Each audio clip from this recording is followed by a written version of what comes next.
uripe ayem rumangsa aman dununge rasa tandha yen iman sabar narima najan pas-pasan kabeh tinakdir saking pangeran. Maklumat kesampaian ini penting saya utarakan. Terus ada keunikan dan ada perbedaan.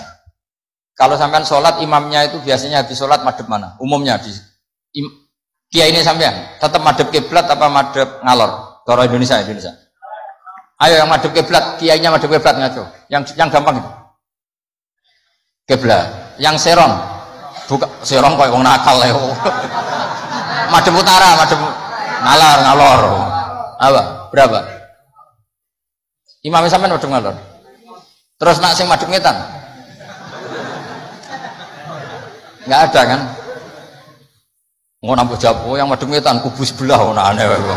Ya enggak usah gitu. Itu filosofinya begini. Nah ini penting ya, penting saya jelaskan. Di tek-tek hadis sahih, saya ulang lagi di tek-tek hadis sahih. Itu Rasulullah setelah salam itu redaksinya aqbala alaina biwajhi. Maka Nabi menghadap ke kita dengan wajahnya. Berarti kira-kira kalau di Indonesia menghadap mana? Timur. Tapi itu tidak konsisten. Konsisten itu ahyanan, tidak konsisten itu ahyanan. Nah, kenapa guru-guru kita tetap madhep kiblat? Karena afdhalul jihad itu kiblat. Kadang guru kita kadang menghadap apa? Utara. Tapi sebagian guru kita juga kadang menghadap ke timur, misalnya langsung ngaji. Itu filosofinya gini di beberapa syarah di Fathul Bari itu. Nabi itu kan sholat, dengerin ya, Nabi itu sholat. Makmumnya itu rata-rata itu kadang 7 kilo dari dalamnya Nabi. Dengerin ya, berapa? 7 kilo, udah pakai motor ninja enggak, 7 kilo pakai onta. Kalau sampean bilang 7 kilo pakai motor kan cepet. Resikonya apa? Ini dengerin, awas kalau salah. Berarti kalau salah sanad. Maksudnya sampean yang salah, bukan saya. Artinya andekan, tak ulang lagi, andekan Nabi tetap berposisi menghadap kiblat, maka makmum yang baru datang tuh ngira Nabi masih sholat. Sehingga harus kadung Allahu Akbar langsung duduk, karena ngiranya Nabi masih, padahal Nabi sudah tidak sholat. Maka untuk mengantisipasi itu Nabi memaklumatkan diri dengan akhwalnya, perilakunya, beliau menghadap makmum supaya ada kepastian kalau beliau sudah selesai sholat. Sehingga karena illatul hukmi seperti ini, kita fleksibel, kadang madhep kiblat, kadang madhep ngalor, kadang madhep ngetan. Itu ada filosofinya, orang gagah-gagahan. Ada yang madhep ngetan terus. Pokoknya Nabi seperti ini, tidak seperti itu. Semua perilaku Nabi yang tidak wajib itu disarah-sarah disebut ahyanan. Sesekali tempo. Maka yang penting bagi imam itu begini. Yang penting setelah selesai salam itu tunjukkan kalau sholat kamu selesai. Makanya banyak yang terus astagfirullahaladzim buantar untuk menunjukkan ini sudah mulai wiridan badas sholat. Jadi sebetulnya kalau menurut fikih beling itu boleh saja kamu mengatakan bersalam wis bar lo dulu. Tapi itu kan beling sekali masuk bar sholat. Tapi itu bagus untuk kelas kamu maksudnya supaya ada kepastian bahwa sholatnya sudah selesai. Oh, Nabi udut. Wah, ini malah lebih sesat lagi yang di belakang ini. Itu ada ilmunya, sampean cek di Fathul Bari. Supaya kenapa saya cerita ini? Biar yang menghadap ngalor ya gak fanatik, yang menghadap ngetan juga tidak. Karena itu hanya untuk menunjukkan kalau Nabi sholatnya sudah selesai. Coba bayangkan Nabi itu idola kan, sudah jauh-jauh 7 kilo. Ke situ naik unta atau naik kuda, terus ngerti Nabi masuk madhep kiblat, mesti cara sampean alhamdulillah Nabi urung salam kan gitu. Barang wis melok lungguh jebule Nabi subhanallah alhamdulillah. Lah terus makmume beling, wah rugi aku. Repot, mosok makmum Nabi kok muni rugi. Mari Nabi ra kondo nak wis bar. Perkara ndak kira-kira seperti itu. Nah, daripada perkara Nabi secara ahwal menunjukkan Kalau sholatnya selesai, Nabi menghadap makmum. Sebagai maklumat, kalau sholatnya sudah selesai. Clear ya? Sehingga kamu tidak perlu berdebat. Sunat mana Gus? Madhep ngalor sama madhep ngetan. Kok malah takok sunat? Ngaji sik lagi takok. Senengannya gugat. Yo ngaji sik, alim sik lagi takok. Lah nek salim rasa takok ya alhamdulillah. Ini ndak usah alim takok gugat. Mana sunahnya kalau Nabi madhep ngalor? Saya tak takokno, mana sunahnya cangkem elek? Kan yo ora ono. Angger wong kok mbok so lama-lama. Mana sunahnya kalau Nabi pernah di Indonesia? Malah panjang kan apa? Ndak usah gitu ya ngaji. Jadi di sarah-sarah itu diterangkan di sana kan Rasulullah Shallallahu Alaihi Wasallam idza takallama salasan ahyanan di suatu tempo. Begitu juga Nabi kadang sholat itu hanya astaghfirullah salasan suman sorofa. Beberapa kali Nabi sholat itu hanya baca istighfar 3 kali suman sorofa. Ya sudah segitu aja. Ada yang Allahumma a'inni ala zikrika wa syukrika wa husni ibadati. Ada riwayat yang sabbahawa salasan wa salasin wa hamadawa salasan wa salasin wa kabbarawa salasan. Terus kiai-kiai khusyuk semua yang ahyanan ini dikombinasikan jadi satu. Jadi kita yang ahlul ilmi ini eskal. Wong Nabi itu paketnya satu-satu, tapi oleh kiai khusyuk itu semuanya dirangkum jadi paket lengkap. Ini ya ada, tasbihnya ya ada, doanya ya. Maka makmum-makmum yang kesibukan ini bingung. Ini gimana ini kok paket lengkap? Kan lama akhirnya. Lewong sholat yang rukun saja lama nggak boleh, apalagi wiridan. Maksudnya bukan terus nggak boleh ya enggak. Maksudnya yuk mikir makmum. Makanya diantara ciri khas Indonesia itu walinya sebagian diyakini dari Samarkand, dari Tashkent, Uzbek, sebagian tentu. Itu saya ketika mondok di Mbah Mun, itu Mbah Mun yang mimpin sholat. Itu kalau wiridan ya separuh sudah bubar. Saya pernah di Lirboyo melihat ya separuh sudah bubar. Ternyata yang kelakuan kayak gitu ada di Uzbek. Meskipun imamnya mursyid separuh bubar. Itu tradisi yang bagus, itu harus ditiru. Artinya harus ditiru gini, untuk menjaga konstitusi wong nunggu guru ono separuh. Untuk menjaga konstitusi kalau nggak wajib ada yang bubar. Kalau semuanya nunggu berarti ini mewajibkan sesuatu yang tidak wajib. Itu bahaya kalau dalam konstitusi ilmu. Sayyid Abdullah bin Husain bin Thohir yang ngarang Sulam Taufik itu diantara masalah besar dalam ilmu apa? Ijabu malam yajib, mewajibkan sesuatu yang tidak wajib. Sehingga para ulama itu yang ikuti Sulam Taufik yang dikarang Sayyid Abdullah bin Husain bin Thohir, benar ya? Abdullah bin Husain bin Thohir. Itu kalau muridnya wiridan terus diamuk, cung ora wajib kok wiridan terus, kok dikira wajib. Tapi nak tahu ora tau wiridan ya diamuk, sunat ora tau mbok lakoni gitu. Nah itu akhirnya di Indonesia itu bagus. Pondok-pondok besar di Indonesia kalau kiainya, padahal yang imami kiainya, apalagi ketua keamanan malah ditinggal. Oh penggane nangkep wong kan gitu. Saya dulu pernah sholat, Mbah Mun nggak ngimami, yang ngimami ketua keamanan. Itu belum takbir separuh sudah bubar. Karena kecewa kan kita ingin makmum Mbah Mun, ngapain ini yang maju?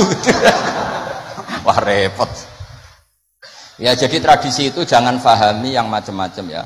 Bubar separuh, anggap saja menjaga konstitusi ilmu bahwa tidak boleh yang nggak wajib berstatus wajib. Tapi yang tetap wiridan ya monggo, mungkin tidak punya kesibukan. Sehingga Quran itu fleksibel. Orang baik itu siapa? Orang baik adalah yadhkuruna wa qiyamau wa qu'udaw wa ala junubihim. Jadi wiridan tidak harus lungguh, sambil berdiri ya boleh, sambil jalan ya boleh. Fa idza qudiyatis sholatu fantasiru fil ardi wabtahu min fadlillah wazkurullaha katsiran. Itu ayat wazkurullaha katsiran itu setelah fantasiru ya sudah, kalau mau bubar ya bubar enggak apa-apa. Tapi harus selalu ingat Allah. Jadi dulu itu ulama dulu itu rileks. Makanya di kenangan hadis-hadis sahih famin naman kada, sebagian kita begini, sebagian kita gini. Padahal itu masih disaksikan Rasulullah Shallallahu Alaihi Wasallam karena enggak boleh ijabu malam yajib.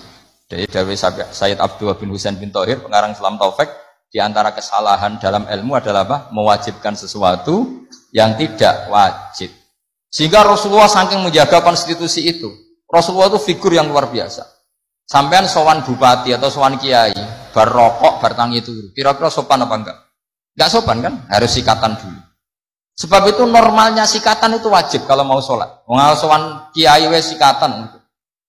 Tapi Nabi kalau mewajibkan sikatan maka melanggar konstitusi ilmu karena mewajibkan sesuatu yang tidak.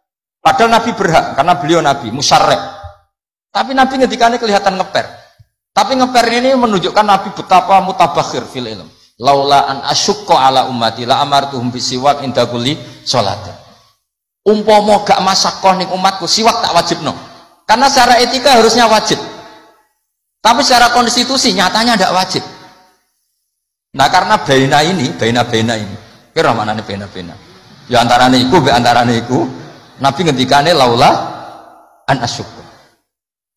Nabi itu suka qiyamul lail itu suka sekali, bukan enggak sekedar suka. Sehingga beliau qiyamul lail di masjid. Tapi ketika sahabat ikut qiyamul lail lagi, Nabi enggak keluar lagi. Karena takut dianggap wajib. Itu Nabi. Makanya saya itu sebenarnya kepengen poso Senin Kemis, tapi anggar kiai kok poso Senin Kemis kok dikira wajib. Mulane aku ora tau poso. Maksudnya aja ditiru, ini mau cerita. Ini agak-agak arogansi ilmu, tapi memang harus ada yang jaga konstitusi ilmu. Jadi saya punya teman ya amang rokokan. Mungkin untuk menunjukkan ada kaul sing ngarani oleh. Buktinya aku rokok. Tapi saya enggak rokok.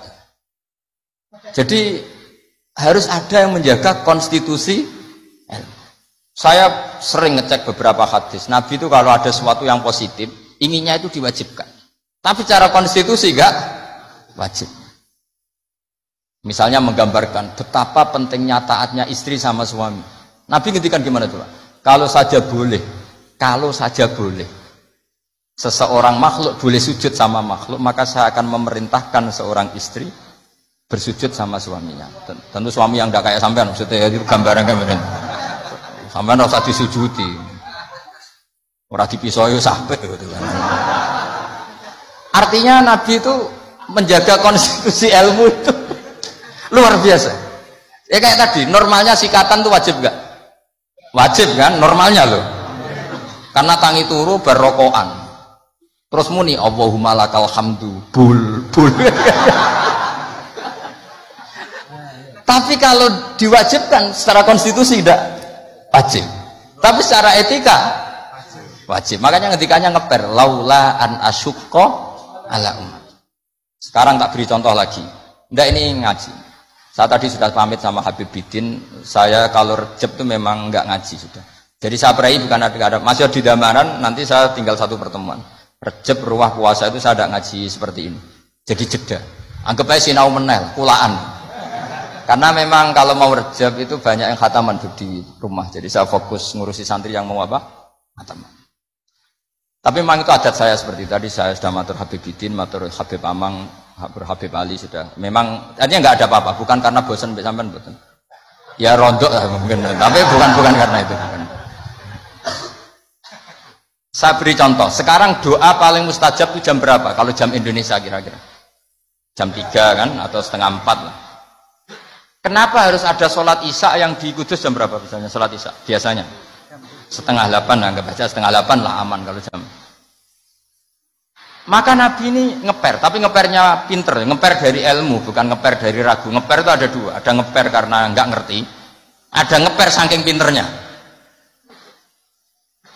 Kayak saya ini kalau ngaji sampean itu kan ngeper. Di satu sisi sunat karena diminta Habib Bidin, di sisi lain setengah dosa meninggal pondok. Itu mesti ngeper, kalau orang alim ngeper. Kayak sampean ngaji ini, saya tidak tahu malaikat ditulis ngaji cari ilmu, apa nggak dari masalah di rumah, tidak tahu saya. Itu orang alim pasti ngeper. Beda tipis ya. Itu mesti, itu bukan mungkin, mesti. Coba status anda ini nyari ilmu, apa nggak dari masalah? Sebagian yang nyata nyari ilmu yang nggak punya masalah, sebagian yang memang. Maka penjaga kuburan di wali-wali tak tanya, wong sing tukang ziarah piye? Ngene Gus, nak ziarah sak jam, biasanya wong bener. Nek telung dino alamat ket. Itu bukan karena hebat, mesti utangnya akeh. Apa meneh nak sak wulan, wah rondok ya, mesti rondok buran batal. Maka Mbah Mun pernah cerita ke saya. Jadi kiai itu ya sinau, kadang itu ya keliru. Tak pikir keliru apa? Ternyata gini. Dhisik aku latihan kiai, aku nak ono bocah perainan yang pondok tak puji. Wong perainan kok gak mulai, berarti cah sregep. Pernah Mbah Mun sebagai orang soleh itu husnudzon. Suatu saat ditakoki, Cung kok ora mulai wong prainan, timbang ning omah kan ngarit, Mbah. Kagetnya bangun. Lha kok cung tiwas husnudzoni. Ya kan daripada ning omah prainan ngarit kan ada ning pondok. Coba kalau sampean ini di rumah, mau ambek bojomu, kono anak murusi. Lawang tutup, pedhos mlebokno. Daripada gitu ngaji gitu.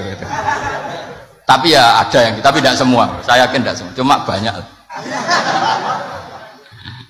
Enggak, ini bukan suudzon, ini ilmu. Ilmu itu tidak suudzon. Ilmu itu analisis, apa? Analisis. Loh, itu betul loh. Saya meskipun guyon itu punya sanad. Nabi itu setiap kali ada perempuan hijrah ke Madinah, pertanyaan pertama gimana? Kamu ikut saya karena iman billah wa rasuli, apa kamu ada masalah dengan suami? Jadi kalau sekarang kamu ngaji, ini ada masalah sama istri apa nyari ilmu? Ayo jawab. Kalau nyari ilmu, buktinya dapat apa enggak? Kan nyari tidak perlu ketemu, Gus, ya sudah dibantah. Saya teruskan ya. Betapa Rasulullah itu luar biasa, menjaga konstitusi ilmu, tapi yang menjaga etika. Sudah, kalau doa mustajab 3:30 atau jam 3. Kenapa sholat isya 7:30? Yang di waktu yang tidak begitu itu Nabi pernah sholat isya itu 3:30 kalau jam Indonesia kira-kira. Sampai Umar masyhur itu. Nama Sibyan, orang-orang sudah tidur. Oh, nah Umar sampai bengok-bengok supaya Nabi itu bangun. Tapi bangunin Nabi gak berani. Pokoknya bikin agak gaduh supaya Nabi memperhatikan. Dulu nggak ada sholawatan pakai terbang. Kalau ada mungkin terus sholawatan. Akhirnya Nabi rawuh, senyum-senyum Nabi. Saya tahu kalian protes karena sholat saya tidak lazim, biasanya 7:30 kok ini 3:30 kira-kira gitu.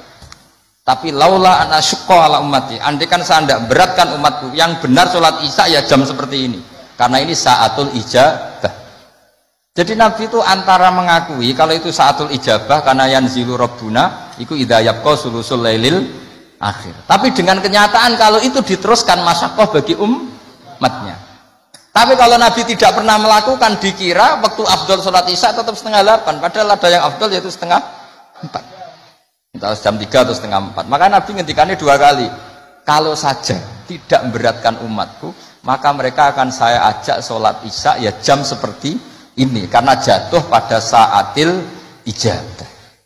Tapi kan berat gak kalau sampai ajak isya 3:30? Berat apa berat sekali? Berat sekali. Jadi ilmu itu harus dijaga konstitusinya. Ya, ilmu itu konstitusinya harus apa? Dijaga. Kayak tadi wa aqalluhu Allahumma sholli ala Muhammad. Meskipun kita tidak akan meraktekkan sholawat dengan hanya Allahumma sholli ala Muhammad, tapi harus kita jaga. Ben nak ngelatih sholat wong awam sing lagi gelem sholat tidak langsung memberatkan.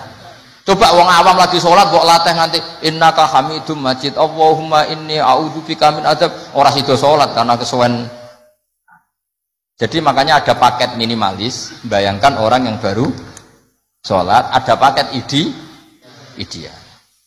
Bon ya, terus saya mohon sekali konstitusi ilmu dijaga. Subhanallahi wa bihamdihi adada khalqihi wa ridha nafsihi wa zinata arsyihi midada kalimatih. Subhanallahi wa bihamdihi adada khalqihi wa ridha nafsihi wa zinata arsyihi midada kalimatih. Subhanallahi wa bihamdihi adada khalqihi wa ridha nafsihi wa zinata arsyihi midada kalimatih. Subhanallahi wa bihamdihi adada khalqihi wa ridha nafsihi wa zinata arsyihi midada kalimatih. Subhanallahi wa bihamdihi adada khalqihi wa ridha nafsihi wa zinata arsyihi midada kalimatih. Subhanallahi wa bihamdihi adada khalqihi wa ridha nafsihi wa zinata arsyihi midada kalimatih. Subhanallahi wa bihamdihi adada khalqihi wa ridha nafsihi wa zinata arsyihi midada kalimatih.